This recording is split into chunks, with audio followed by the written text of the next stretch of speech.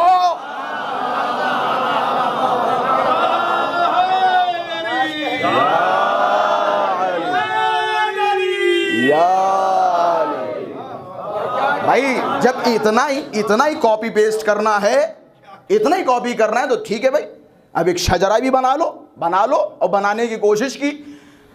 لیکن جتنے زیادہ بناتے تھے اتنے ہی زیادہ پھنستے جاتے تھے. اما کل تک تو تمہارے شجرے میں فلاں تھے, یہ فلاں کہاں سے آ گئے؟ جملے ہیں.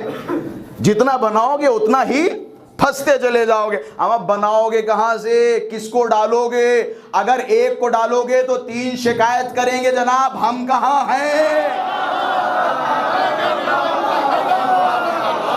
بھائی کس کو پوری ٹیم پہ بھائی کسے ایڈ کرو گے, کسے نکالو گے؟ دعوے دار تو 4 تھے نا, یا اس سے بھی زیادہ تھے. تو دم ہو آل محمد سے اتنا ہی مقابلہ کرنا ہے تو جناب والا شجرہ بھی لے کے آؤ. یہی حدیث کتنی خوبصورت حدیث تھی. حسن والحسین سیدہ شباب اہل الجنہ. حسن و حسین جنت کے جوانوں کے سردار ہیں. میں نے کہا نا کچھ بھی نہیں چھوڑا. اچھا جوان تو ان کے پاس کوئی تھا نہیں. اگر جوان کوئی ہوتا, بھائی کسی کی عمر 70 تھی, کسی کی عمر 75 تھی, کوئی 60 سال کا تھا, بھائی ہم تو بار بار یہی کہہ رہے ہیں نا, جوان تو کوئی تھا نہیں. اگر جوان ہوتا تو یہ کہہ دیتے کہ جوانوں کے سردار وہ نہیں یہ ہیں. لیکن کیونکہ جوان نہیں تھا تو کہ پھر کیا کریں کہ چلو بوڑھے سے کام چلاتے. باقاعدہ انہوں نے گڑھی روایتیں کہ حسن و حسین جنت میں جوانوں کے سردار ہیں, لیکن فلاں صاحب جنت کے بوڑھوں کے سردار ہیں. فلاں صاحب جنت میں بوڑھوں کے سردار ہیں. وہ ہمارے یہاں ایک محاورہ مشہور ہے نا, دروغگو رو حافظے نہ باشد. جھوٹے کا حافظہ نہیں ہوتا ہے. وہ نہیں جانتا کہ جناب ہم کہہ کے آ رہے ہیں.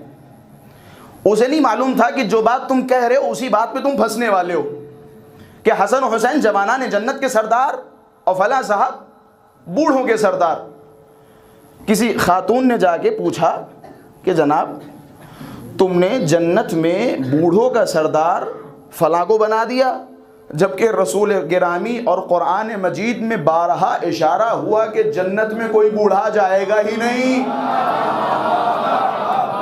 جنت میں کوئی بوڑھا جائے گا ہی نہیں. جنت میں جو بھی بوڑھا جائے گا جوان ہو کے جائے گا. بھائی اگر انہوں نے کچھ کہا ہے تو کچھ نہ کچھ مقصد ضرور تھا. کبھی کبھی ہوتا ہے نقطہ ادھر کا ادھر ہو جاتا ہے تو معنی و مفہوم بدل جاتا ہے. بھائی یہاں کہنا کچھ اور چاہ رہے تھے, ہو کچھ اور گیا. بھائی جنت میں تو بوڑھا ہے نہیں, لیکن جنت کے پڑوس میں اللہ نے ایک جہنم بھی تو بنایا ہے جہاں بوڑھے بھی ہوں گے, جہاں بوڑھے ہوں گے, جہاں بوڑھے ہوں گے.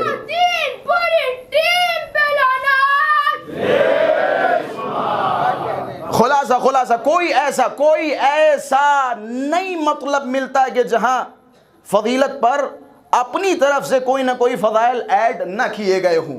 کوئی ایسا موضوع نہیں ملتا. خلاصہ جناب یوشع بن نون اور حضرت امیر علیہ الصلوۃ والسلام, بہت ساری شباہتیں, ان شباہتوں میں سے یہ ایک شباہت کہ جس طرح سے یوشع بن نون جوان تھے ویسے ہی علی مرتضیٰ جوان ہیں. رسول گرامی ایک دن بہترین اچھے کپڑے پہن کے گزر رہے تھے. ایک صحابی رسول گرامی کے پاس آیا, یا ظاہراً جناب سلمان محمدی, کہنے لگے یا رسول اللہ آپ تو اتنے خوبصورت لگ رہے ہیں کہ انک فتح, جیسے آپ جوان ہو. رسول گرامی نے مسکراتے ہوئے فرمایا کہ کیوں نہیں, انا الفتح ابن الفتح اخو الفتح, میں بھی جوان ہوں, جوان کا بیٹا ہوں, جوان کا بھائی ہوں. بھائی میں جوان تو واضح ہے, میں جوان ہوں, تم بھی کہہ رہے ہو میں جوان ہوں, جوان کا بیٹا ہوں. کیا تم نے نہیں دیکھا قالوا سمعنا فتى يذكرهم يقال له ابراہیم, ابراہیم ہے ہمارا جد, اللہ کے علاوہ خود کفار یہ کہتے نظر آ رہے ہیں کہ یہ دیکھو جوان ہے، یہ دیکھو جوان ہے. ایک تو خود میں جوان، دوسرا میرا جد ابراہیم وہ جوان کہ جس کا میں بیٹا ہوں، تیسرا اخو الفتى جوان کا بھائی ہوں. کیا تم نے نہیں سنا لا فتى الا علی، علی کے سوا کوئی جوان نہیں ہے. میں جوان ہوں، جوان کا بیٹا ہوں، میرا بھائی جوان ہے، میں جوان کا بھائی ہوں. اچھا جناب، یہ جوان کا کانسیپٹ بھی تھوڑا سا واضح کر دوں. جوان صرف اور صرف جوانوں اچھے ڈولے شولے والے کو نہیں کہا جاتا ہے. مثال کے طور پہ خوب اچھی سی باڈی بنا لی، خوب اچھا سا بدن بنا لیا اور سوچ رہے ہیں کہ جناب یہ جو جوان جوان کہا جا رہا ہے ہمیں مراد ہے. چاروں طرف نظریں گھمائیں. جوان اگر اسی کو کہا جائے تو پھر قرآن مجید میں اصحاب کہف کو جوان نہیں کہا جاتا. اذ اول فتیہ الی الکہف، اللہ نے کسے جوان کہا؟ اصحاب کہف کو. امام نے فرمایا کہ اصحاب کہف میں عمریں کتنی تھیں؟ میں عمر کی بات نہیں کر رہا ہوں، عمریں کتنی تھیں. یہ اردو ادب کے ساتھ خیانت ہے، اردو ادب کے ساتھ خیانت ہے. مجھے بڑا تعجب ہوتا ہے جب ایک اردو ادب رکھنے والا انسان کہتا رہتا ہے عمر کیا ہے، عمر کیا ہے، عمر کیا ہے. بھائی میں کہہ رہا ہوں عمر کا عمر سے تعلق ہی نہیں ہے. عمر ایک اور شے، عمر ایک اور شے. بھائی الفاظ کو صحیح طریقے سے ادا کیا جائے. جب بھی آپ کسی ادب کو فالو کرتے تو اسے صحیح طریقے سے فالو کریں. خلاصہ جناب اصحاب کہف ان کی عمریں کیا تھی، ایج کیا تھی؟ بنا بر روایت کوئی بھی 60 65 70 سال کے نیچے نہیں تھا. کوئی بھی 60 65 70 سال کے نیچے نہیں تھا. اچھا جناب 60 سال کے لوگوں کو دیکھیے اپنے اطراف، 70 سال کے لوگوں کو دیکھیے اور دیکھنے کے بعد کہیے کہ جناب انہیں جوان کہا جا سکتا ہے؟ بتائیے جوان کہا جا سکتا ہے؟ لیکن قرآن نے کہا، کوئی تو راز ہوگا. اب ظاہر سی بات ہے راز و اسرار اسی دروازے سے ملتے ہیں کہ جس دروازے نے سلونی کا دعویٰ کیا ہو، جس دروازے نے سلونی کا دعویٰ کیا ہو. چھٹے امام کے پاس جب گئے نا تو چھٹے امام نے فرمایا کہ اصحاب کہف اس لیے انہیں جوان کہا گیا تھا لأنہم آمنوا بربہ، کیونکہ انہوں نے اپنے رب پر ایمان لایا. پھر ایک طولانی روایت کے بعد فرمایا کہ اصحاب کہف کو جوان اس لیے کہا گیا کیونکہ ان کے اندر ایمان کی طاقت بہت زیادہ تھی. ان کا ایمان جوان تھا، ایمان کے ساتھ ساتھ اللہ و رسول پر یقین رکھتے تھے، اللہ و رسول پر یقین کے ساتھ ہمارے جد علی کی ولایت کا اقرار کرنے والے تھے.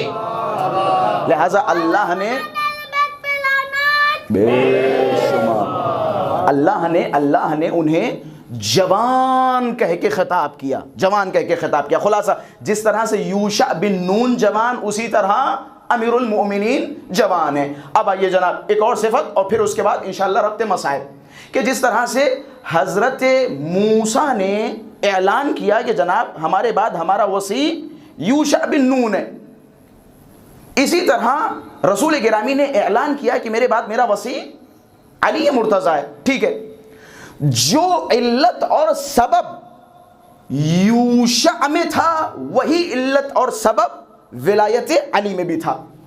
جناب سلمان محمدی رسول گرامی کی خدمت میں پہنچے، بس یہ آخری روایت ہے اور نتیجہ انشاءاللہ. پہنچے اور پہنچنے کے بعد فرمایا یا رسول اللہ موسیٰ کا وصی کون تھا؟ فرمایا موسیٰ کا وصی یوشع تھا. کہ یوشع کو موسیٰ نے کیوں وصی بنایا؟ یہ اہم سوال ہے کیوں وصی بنایا؟ رسول گرامی نے فرمایا کہ موسیٰ نے یوشع کو اس لیے وصی بنایا کیونکہ امت موسیٰ میں یوشع سے افضل کوئی تھا ہی نہیں. فضائل سننے والے لوگ ہیں. یوشع کو اس لیے بنایا کیونکہ امت موسیٰ میں یوشع سے افضل کوئی نہیں تھا، یوشع سے زیادہ پڑھا لکھا کوئی نہیں تھا. تقریباً 10 سے 12 روایتیں میں ابھی مجلس سے پہلے دیکھ رہا تھا الگ الگ الفاظ کے ساتھ. کہیں یہ تھا کہ سب سے افضل تھے اس لیے بنایا، سب سے زیادہ پڑھے لکھے تھے اس لیے بنایا، سب سے زیادہ قابل تھے اس لیے بنایا، سب سے زیادہ اعلم تھے اس لیے بنایا، سب سے بہترین قضاوتیں کرتے تھے اس لیے بنایا کہ جتنی صفات اور جتنی علتیں یوشع کے نسب ولایت میں تھیں وہ ساری کی ساری صفات علی مرتضیٰ میں پائی جاتی تھیں، لہٰذا ہم نے علی مرتضیٰ کو اپنے بعد وصی بنایا۔ اب آئیے جناب بس آخری نتائج کی طرف۔ اس سے یہ ثابت ہوا کہ جناب صرف یوشع کو ایسے ہی وصی نہیں بنا دیا گیا، ایسے ہی وصی نہیں بنا دیا، کیونکہ مثال کے طور پہ موسیٰ کا ساتھ دیتے تھے، موسیٰ کے ساتھ رہتے تھے، جناب موسیٰ نے کہا ٹھیک ہے تم ہمارے اپنے بندے ہو، اچھے آدمی ہو، ٹھیک ہے ہمیں سپورٹ کرتے ہو، ہماری ہر جگہ مدد کرتے ہو، چلو ہم تمہیں اپنا وصی بنائے دیتے ہیں۔ یہ دنیاوی باتیں جناب، یہ دنیاوی باتیں ہیں۔ ہم کرسی پہ بیٹھے ہیں، ہمارا بیٹا گھبراؤ نہیں، ہم نے بنا لیا ہے، ہم جم چکے ہیں اور ہمارا مثال کے طور پہ کرسی اچھی ہے، ٹھیک ہے، سلامت ہے، تم ٹینشن نہ لو، ہمارے مرنے کے بعد کرسی تمہاری۔ یہ دنیاوی کرسیاں جناب والا، وہ الہی نظام ہے، الہی منصب ہے۔ تھوڑی دیر توجہات رکھیے پھر انشاءاللہ ربط مصائب، وہ الہی نظام ہے۔ الہی نظام میں اہل ہونا ضروری ہوتا ہے، الہی نظام میں اہل ہونا ضروری ہوتا ہے۔ موسیٰ کا وصی یوشع، اگر اہلیت ہے تو موسیٰ کا وصی، رسول گرامی کا وصی علی مرتضیٰ، ظاہر سی بات ہے اہل تھے، سارے معیار ان میں پائے جاتے تھے، لہٰذا رسول گرامی نے انہیں اپنا وصی بنایا۔ اب میں امت مصطفی سے، امت محمدی سے سوال کروں گا، ہم نے تو بتا دیا یا علی، ہم نے تو بتا دیا کہ علی کو ہم نے پہلا خلیفہ کیوں مانا، اب تم بھی بتا دو جناب، کوئی تو معیار ہوگا، کوئی تو معیار ہوگا۔ بھائی ہم نے تو کوئی معیار دیکھا نہیں، ہاں ایک خط ضرور پڑھا ہے جب کسی نے پوچھا کہ بیٹا تجھے خلیفہ کیسے بنا دیا گیا، کہ مدینے میں سب سے بڑے ہم ہی تھے۔ اگر یہی معیار ہے، یہی معیار ہے تو ابا حضور عرض کرنے لگے اگر یہی معیار ہے تو خلیفہ مجھے ہونا چاہیے، میں تیرا بھی باپ ہوں، میں تیرا بھی باپ ہوں۔ خلاصہ معیار کیا تھا، کس معیار پہ تم نے کسی کو علی پہ مقدم کر دیا؟ آئیے جناب، پورے قرآن میں اللہ تبارک و تعالیٰ نے 4 معیار بیان کیے ہیں فضیلت کے، پورے قرآن میں 4 معیار۔ پہلا علم، دوسرا ایمان، تیسرا تقوی، چوتھا جہاد۔ علم کے اوپر اللہ کیا فرماتا ہے؟ قل هل يستوي الذين يعلمون والذين لا يعلمون، وہ جو جاننے والا ہے اور وہ جو جاننے والا نہیں ہے وہ برابر نہیں ہو سکتا۔ میں کہوں گا مسلمانوں، اللہ اتنا حساس ہے، اتنا دقیق ہے کہ ایک پڑھے لکھے اور ایک جاہل کو برابر ہونے دینا پسند نہیں کرتا، تو پھر یہ کیسے پاسبل ہے کہ کسی عالم امت پر کسی جاہل کو منتخب کر دے؟ پورے قرآن میں 4 معیار۔ ہم اگر علی کو پہلا خلیفہ مانتے، ہم اگر علی کو جانشین مصطفیٰ مانتے تو علت ہے، راز ہے، حکمت ہے۔ قرآن کے 4 معیار، پہلا علم، دوسرا ہے ایمان، افمن کان مؤمنا کمن کان فاسقا لا یستوون، تو مومن ہے اور جو فاسق ہے وہ برابر، ساتھ دیں، مومن و فاسق برابر نہیں ہو سکتا۔ یہ دوسرا معیار۔ اب آئیے تیسرا معیار، فضیلت کے معیار گنوا رہا ہوں۔ تیسرا معیار اللہ کیا فرماتا ہے؟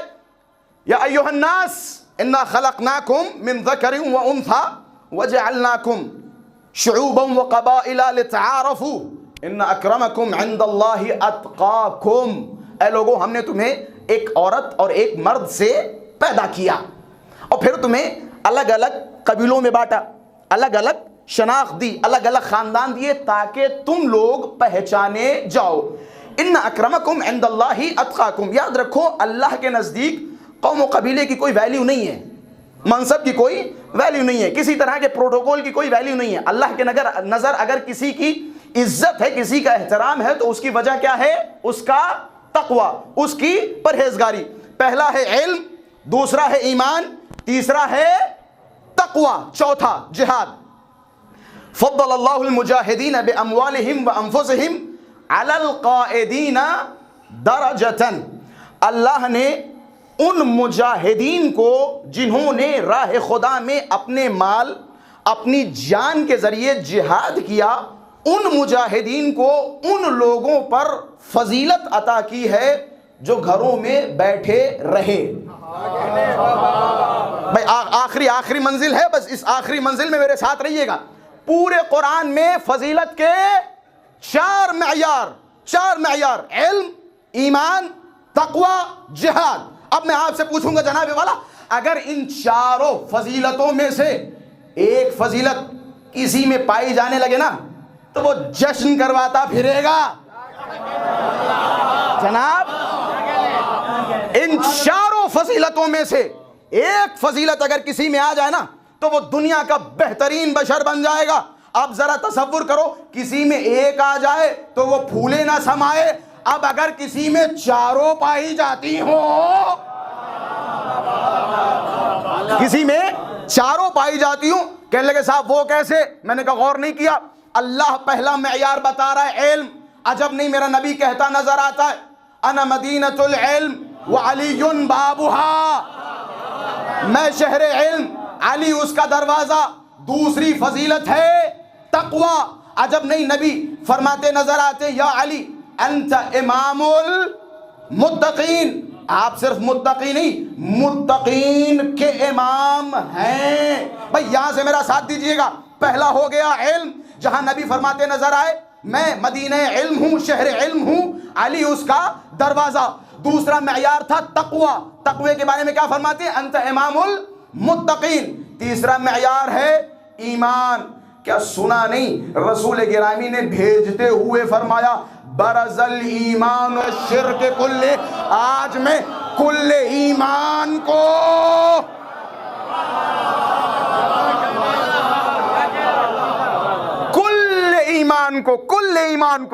کل شرک کے مقابلے میں بھیج رہا ہوں۔ یہ ہو گیا تیسرا معیار۔ چوتھا معیار ہے جہاد۔ چوتھا معیار ہے جہاد۔ جناب زیادہ کچھ کہنے کی ضرورت نہیں ہے، بس ایک جملے کی طرف اشارہ۔ 39 دن ہو گئے، جسے جانا تھا گیا، واپس آنا تھا آ گیا، بلکہ اب جسے بھیجنا تھا بھیج چکا۔ یاد رکھو کل میں علم اسے دوں گا جو مرد ہوگا، کرار ہوگا، کسی فرار کی اولاد نہ ہوگا۔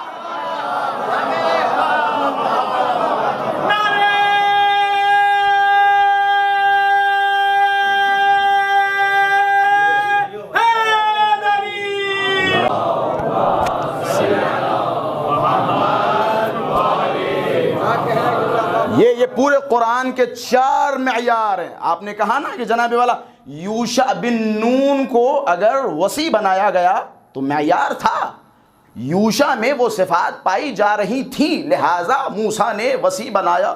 اسی طرح علی میں وہ تمام کی تمام صفات بطور اتم پائی جاتی تھیں، لہٰذا اللہ نے رسول گرامی کے ذریعے علی کو اپنا وصی بنایا۔ جس طرح یوشع کو قوم کے منافقین نے شہید کر دیا، اسی طرح امیر المؤمنین کو منافقین قوم نے مار دیا۔ بس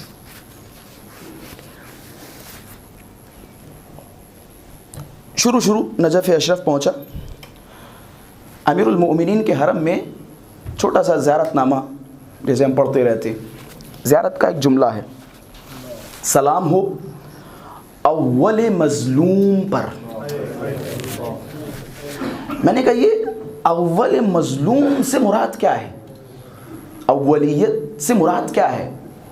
اگر کہا جائے پہلا مظلوم تو یہ امپاسبل ہے، کیونکہ جناب آدم، نوح، عیسیٰ، موسیٰ، یحییٰ، زکریا، یوسف، یعقوب، داؤد، ابراہیم، سارے نبیوں پہ ظلم ہوئے، پہلا مظلوم تو نہیں کہا جا سکتا۔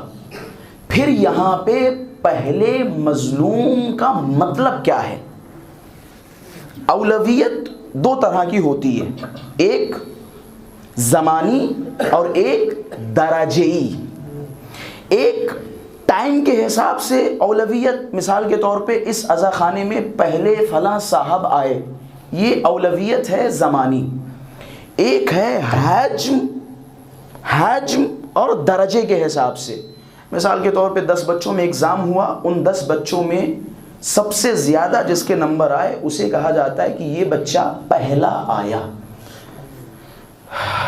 یا علی، اس زیارت کے اس جملے میں غور کرنے کے بعد یہ نتیجہ نکلا کہ یہاں اولویت زمانی نہیں، بلکہ یہاں جو ہم کہتے ہیں کہ آپ سب سے پہلے مظلوم ہیں، تو اس کا مطلب یہ ہے کہ جتنا ظلم آپ پہ ڈھایا گیا اتنا ظلم کسی پہ بھی ڈھایا گیا.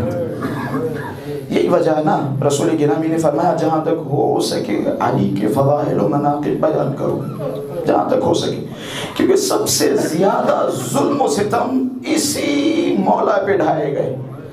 ظلم صرف مار دینے کو نہیں کہا جاتا ہے، مار دینے کو صرف ظلم نہیں کہا جاتا ہے. جو انسان کے اوپر مینٹلی پریشر آتا ہے وہ بڑا سخت ہوتا ہے. نہ جانے امیر المؤمنین نے 25 سال کس حال میں گزارے ہوں گے. اگر مولا اپنا حال اپنی زبان سے بیان نہ کرتے نا تو ہمیں معلوم نہ ہوتا. مولا نے عجب نہیں فرمایا خطبہ شقشقیہ کے جملات میں، صبرت وفی العین قضا وفی الحلق شجا. اے میرے شیعو، تم نہیں جانتے میں نے کس طرح سے صبر کیا. میں نے اس طرح سے صبر کیا کہ جیسے میری آنکھ میں کانٹا ہو، میری حلق میں ہڈی پھنسی ہو. میں ہاتھوں کو جوڑوں گا، اے مولا اتنا صبر آپ نے کیا کہ نہیں، ابھی میرا صبر تمام نہیں ہوتا. اور ان آنکھوں نے زہرا کو مار کھاتے دیکھا، ان آنکھوں نے دیکھا. بس میں 1 منٹ کے مصائب زحمت تمام. ان آنکھوں نے دیکھا، ان آنکھوں نے دیکھا کس طرح سے زہرا کو مارا گیا. ان آنکھوں نے دیکھا کس طرح سے زہرا کو پریشان کیا گیا. روایتوں میں ملتا ہے امیر المؤمنین جب گھر پہ آیا کرتے تھے، جب گھر سے جایا کرتے تھے نا، تو زہرا بہت ساری چیزیں علی ابن ابی طالب سے چھپایا کرتی تھی. ایسا نہ ہو کہ علی کو معلوم ہو جائے، علی پریشان ہو جائے، علی بے چین ہو جائے. روایتوں کے جملے ہیں کہ جب جناب زہرا کے پہلو پر تیر دروازہ گرا تھا نا، میں بڑی آہستہ سے مصائب کے 2-3 جملے عرض کروں گا.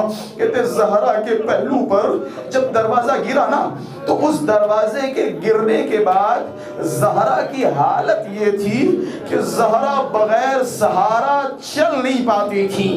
لہذا اپنے گھر میں متکئن علی الجدار، ایک ہاتھ زہرا کمر پہ رکھتی تھی، ایک ہاتھ دیوار پہ رکھتی تھی، آہستہ آہستہ گھر میں چلا کرتی تھی.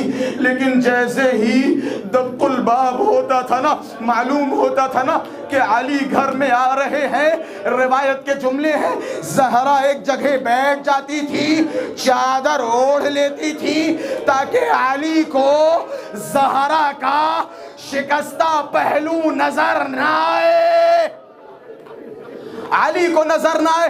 یہی وجہ، بس آخری جملہ، یہی وجہ ہے جب امیر المؤمنین نے زہرا کو غسل دیا نا، اچانک ایک آہ بلند کی، فضہ دوڑتی ہوئی آئی.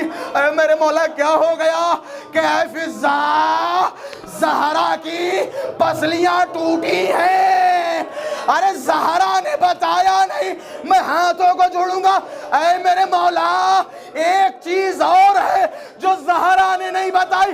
ارے جب سند لے کے واپس آئی، لئی آگے بڑھا، ہاتھ اٹھایا، دختر رسول، واہ رسول اللہ، واہ حسینہ.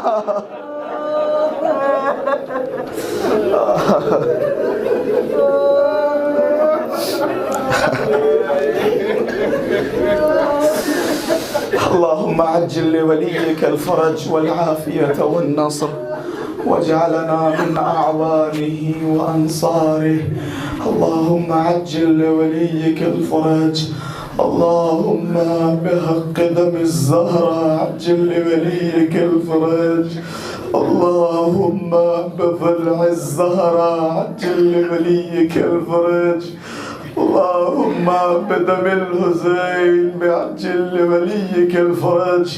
اللهم عجل لوليك الفرج والعافية والنصر واجعلنا من أعوانه وأنصاره. ربنا تقبل منا إنك أنت السميع العليم. مات بحسين.